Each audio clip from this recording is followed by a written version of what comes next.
Hello, everyone, and congratulations for the new election result.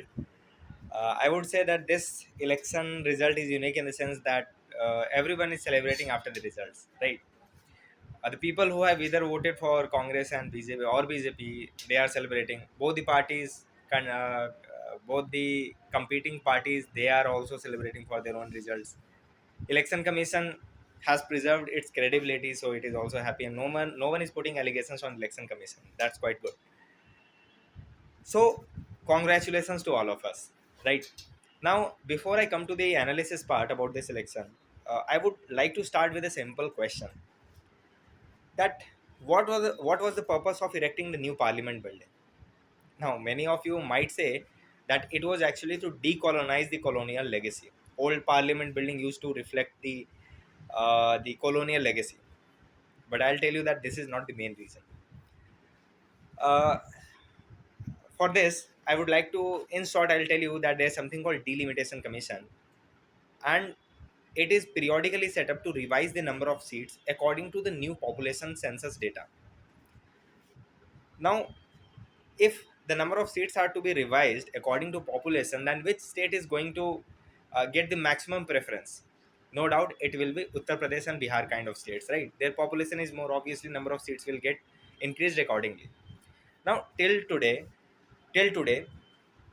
always the Congress government has been freezing this number of seats according to 1971 census. It is basically not to create disparity between northern and southern states, right? Now, in 2002, according to the constitutional amendment, this number of seats were freezed according to 91 census till 2026, and government of India was aware about this, that after 2026 again it can be revised because that period is going to be over. Now, BJP government that time was aware of it. So, though Corona came and census was to happen in 2021, but even after 2021, when the Corona was over, the census did not occur. It was done purposefully according to political calculations. Let me tell you that according to amendment, it was clearly written that after 2026, whatever first census would be conducted, according to it, the delimitation of the seats would happen. Number of seats would be revised, purposefully not bringing about a new census and thinking that after they come to the power again they are going to bring about this new census and accordingly number of seats would be revised. It was done purposefully so that just after 2026 they will revise. And BJP knows, that time knew very well, that it is in Uttar Pradesh and Bihar, not Bihar, in particularly Uttar Pradesh, that they have a good number of seats, है ना, good hold on Uttar Pradesh, and they were knowing that according to population, when the seats are going to be revised, number of seats of Uttar Pradesh will increase. Hold of BJP in Uttar Pradesh is more. They are going to get more seats in the parliament, and that is why the sitting capacity of parliament was to increase. And for this, the new parliament building was erected.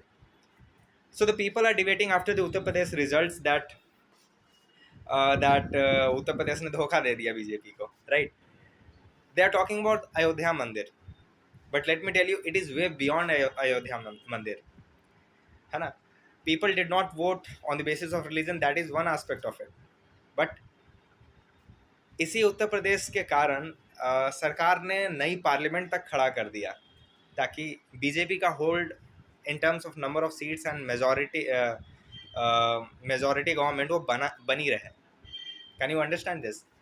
सो ये जो उत्तर प्रदेश में जो फेयर पलट हुआ and the election result was not favour in the BJP. This was a very big blow to the incumbent ruling party, right? So this is a simple connection I made it, right, about the new parliament building. So what is going to happen in the new parliament building, that will be seen, है ना, when the new government forms, right? Now, let's come to the conclusion that we can draw from this election. Number one, we were two major contradicting parties, India Alliance and BJP or NDA government, at two other opposite sides, right? Now, at one hand, we had the ultra nationalism or Hindutva nationalism represented from the BJP government, BJP-led government, and on the other hand, we had the India Alliance, which was the alliance of all the regional parties, right? Now, regional parties were mostly the caste-based parties, and even in their election manifesto, it was said that they are going to increase their reservation, and reservation according to the proportion of population of that community. It would have been very detrimental for our India, right? If India Alliance would have come to the power with majority. At the same time, the BJP in last election it had come with the 303 seats with absolute majority. I would say the continuation with the very same majority would have been very detrimental for the country in the sense that already we had seen political vendetta and the misuse of political institutions, है ना, national institutions like ED हो गई, CBI हो गई, है ना, UAPA acts हो गए. We were already seeing this misuse. Continuing it would have been a big blow to Indian democracy. So both have had their own drawbacks, right? But I would again say that Indian people, they are rational in this sense that they were knowing that what is good for the country.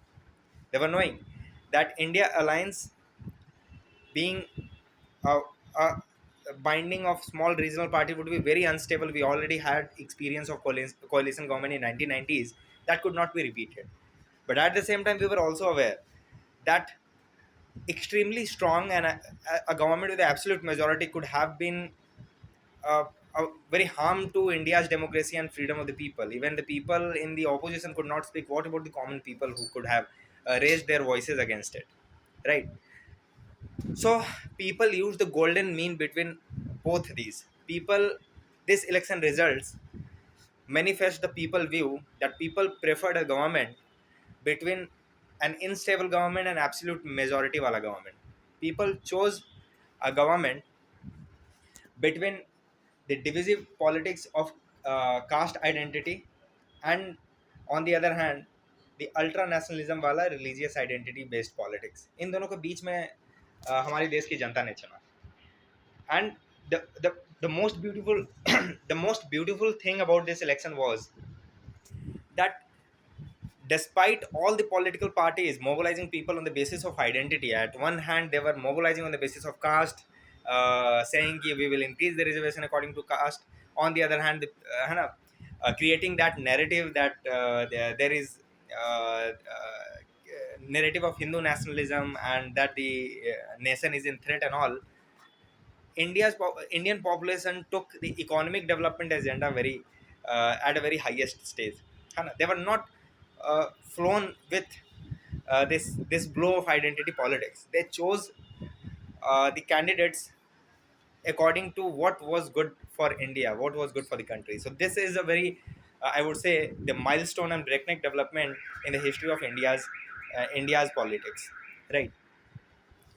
So at the end, I would say that this election result sets a benchmark for upcoming political parties and the new government which comes. That now, in the age of information technology and in the age of 21st century, now gone are the days when the identity-based politics and the religion-based politics used to brainwash the people and people used to blindly follow their leaders. Now, the time has come that the various opinions and news shape the minds of the people accordingly. But above all, it will always be the politics of development. It will always be politics of the socio-economic development, healthcare, education. These are the main agendas which are going to drive the elections from the very next year. This can be a very good message to any political parties which comes in the future, and also to the people who have chosen their leaders very wisely. So congratulations to all of us. Congratulations to India's democracy. Congratulations to India as a nation as a whole. That's all. Thank you very much.